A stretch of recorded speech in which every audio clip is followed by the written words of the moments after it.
If you want to rap or sing or whatever, don't become a part of the game.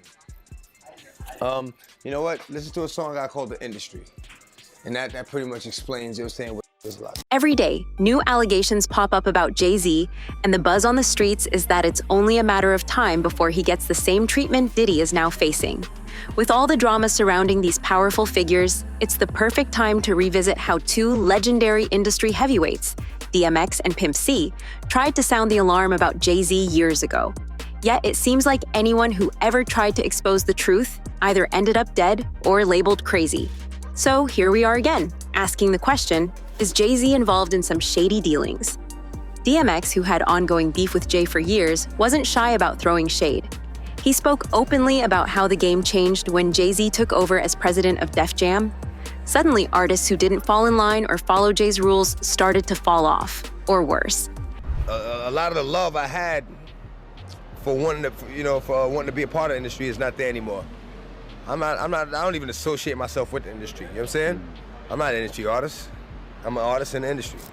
And when DMX passed from a so-called overdose, Jay-Z's mentor, Liar Cohen, made some questionable comments at his funeral, which left fans wondering what Jay truly thought of X.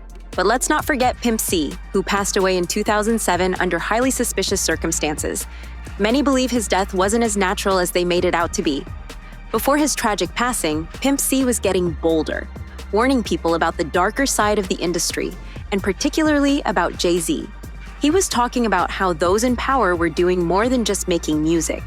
And meant that literally. Well, you know, Locks got signed before I did. Even though I bought the Locks Store Riders, you know, they got signed. They were a safer group, you know, pop side them. And it was a blessing and a curse because they were sure they were happy about getting signed first, and they were on the Benjamins and shit was going. But then he made them jiggy and put them in suits and made them write lyrics for him and took all that publishing and like, damn. I'm glad I didn't, you know, like, you keep that. And we went to, like, as soon as they got signed, you know, D was like, yo, if you like the Locks, like, X is like Big Dog, like, those are the pups, like, you luck. And, you know, They were pulling the strings to keep control, silencing anyone who dared challenge them. A lot of fans have speculated that Pimp C knew too much, and that might be why he didn't live to tell the whole story. So, what did DMX and Pimp C know about Jay-Z that we don't? Were they trying to alert us to how things really operate behind the scenes? And most importantly, how does Jay-Z stay on top, no matter how many people around him fall? At one point, DMX spoke about how the love he once had for the industry was gone. He stopped associating himself with the game, famously saying, "In the building because I boycotted the fam." So there was a competitive thing, but it was big love. He was so competitive with me. I never met a human being more competitive with me, like ever, not even my big brother. I'm not an industry artist, I'm an artist in the industry. That's a big distinction. He had seen too much, and he didn't want to be part of the system any longer. The mess surrounding Diddy keeps getting worse. But don't be fooled, Jay-Z isn't far from the fire either. What's crazy is that this isn't new. If you've been paying attention, you'd know that DMX and Pimp C were some of the first to call out both Diddy and Jay for their shady dealings in the music industry. Sadly, they didn't live long enough to expose everything.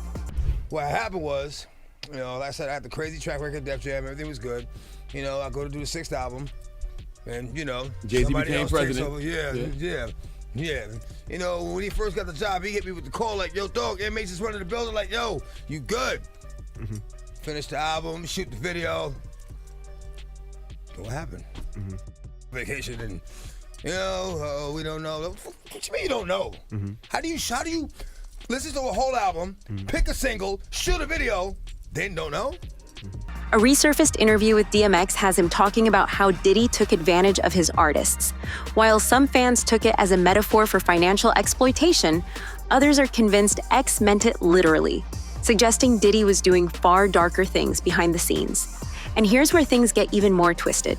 DMX once revealed that Diddy initially passed on signing him, but when Def Jam came calling, Diddy switched up fast, practically begging DMX to come to Bad Boy instead. Do you know what I mean? We go back many years, man. Exactly. It's been a few years since I've been here, but it's just like I seen him. It's just like I seen you like 2 weeks ago. You know what I mean? Exactly, man. Nothing never changes, man. That's why I like with real people. You know what I mean? Yeah, man. When you with real people, you ain't gotta worry about changing. You ain't gotta worry about acting funny next time you see him or no extra. It's always gonna be the same thing every time you see me. What I respect about you is you keep your passion, man. You keep your emotion, you know? Well, I mean, at this stage in the game, that's pretty much all I got. Yeah. You know, that's what's gonna get me where I need to be. You know how I feel about it. And I feel strongly about this man. I ain't gonna let a mother take it from me.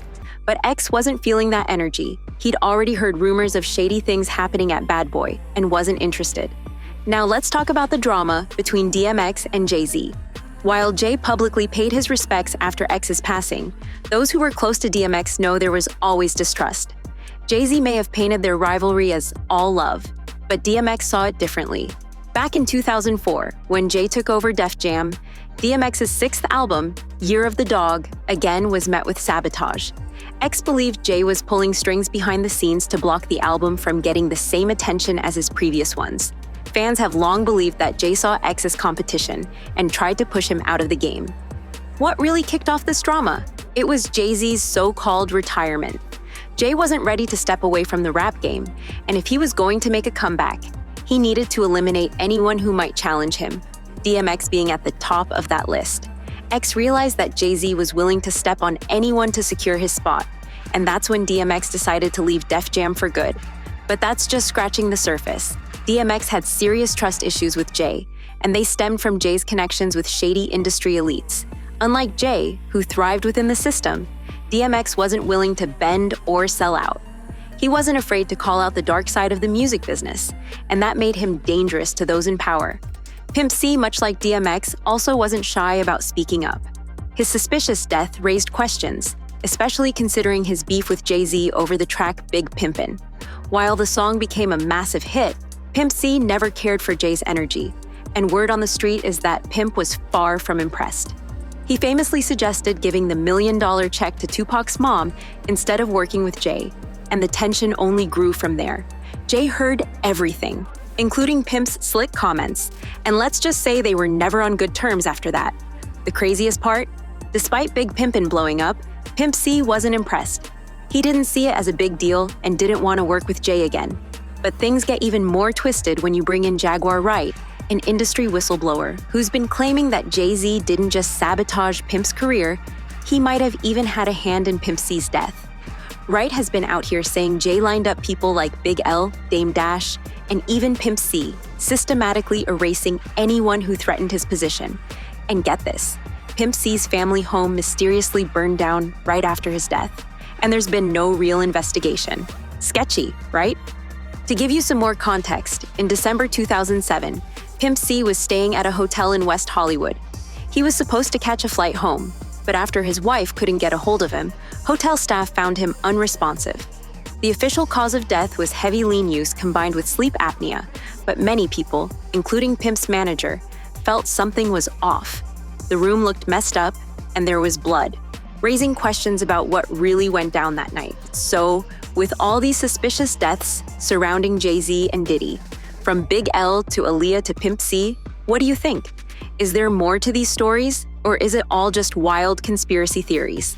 Drop your thoughts in the comments below, and don't forget to check out the next video for more. This saga is far from over.